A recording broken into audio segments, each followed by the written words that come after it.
class, and welcome to Ontario Math. Today we will be comparing fractions. Why do we want to learn how to do this? Well, we want to develop strategies now to see which fractions are larger, or I guess smaller. And you're going to be doing this and using this concept, I guess, for a while into the elementary, through the elementary and high school grades. So we want to really get a strong grasp of it right now. So we're going to get right into it. And we're going to compare these two, I guess, pictures and compare these two fractions right here. So I'm going to write down this as a fraction, and my denominator is going to be 8. And why? Because there are 8 total pieces. 1, 2, 3, 4, 5, 6, 7, 8. And there's 1 shaded in, so my numerator is going to be 1. Right? 1 over 8. In this case, we have 1, 2, 3, 4, 5, 6, 7, 8 still. But in this case, we have 7 shaded in. So I'm going to compare 1/8 to 7/8. Well, it's pretty obvious because there's that much more shaded in. But we can also compare it based upon the fractions only. And it's easy to compare because our denominators are both 8. Look at that. Perfect. They're both 8, so we can compare them that way. And all we have to do is look at the numerators. 7 is greater than 1. So we can say 7/8 is greater than 1/8. We can do that, though, because 8, our denominator, is common or the same. Okay. We can also draw it out, but in this case, our denominators are not the same. But that doesn't mean we can't draw it out. We just have to make sure that this is in 4 pieces because our denominator is 4 there. That's a terrible halfway point right there, but I'll do my best to fix that. That's not that good either.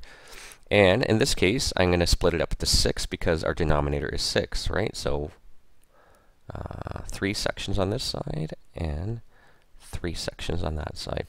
Now we just shade it in. So in this case, 4, and we have to shade in 3, right? Because 3 is our denominator. So 1, 2, 3, and 6 pieces. We're going to shade in 5. 1, 2, 3, 4, and 5.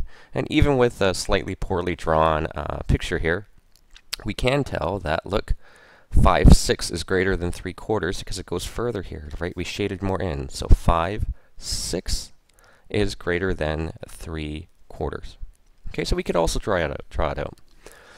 I guess the most useful way moving forward is the idea of finding common denominators, right? In this case, these were common denominators. They were both 8, so we could just compare 7 and 1.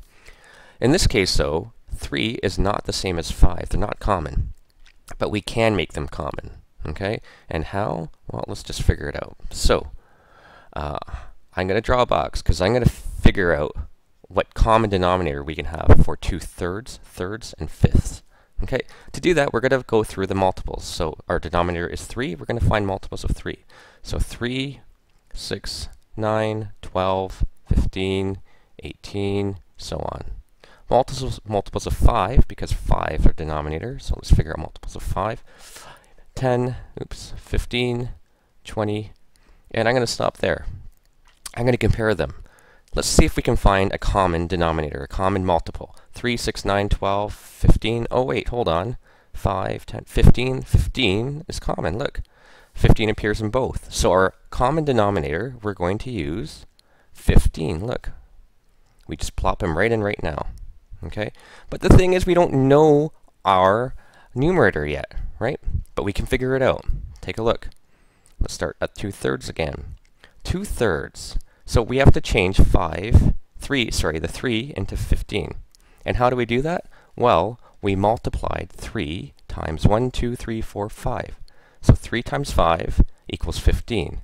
What you do to the bottom, you do to the top. So we multiplied the denominator by 5. We have to multiply the numerator by exactly the same 5. So 2 times 5 is 10. So this is 10 out of 15 equals 2/3, right? In this case, 3/5. What do we do to get from 5 to 15? Well, we multiply by 3. What you do to the bottom, you do to the top. So we multiply the top, the numerator, by 3. 3 times 3 is 9. So now we can compare. 9/15 is less than 10/15. This one is absolutely greater. 10/15 is larger than 9/15. So 2/3 is larger than 3/5. We could compare it, though, because our denominators here were the same, 15 and 15. And there you go, a quick study into comparing fractions. Good luck.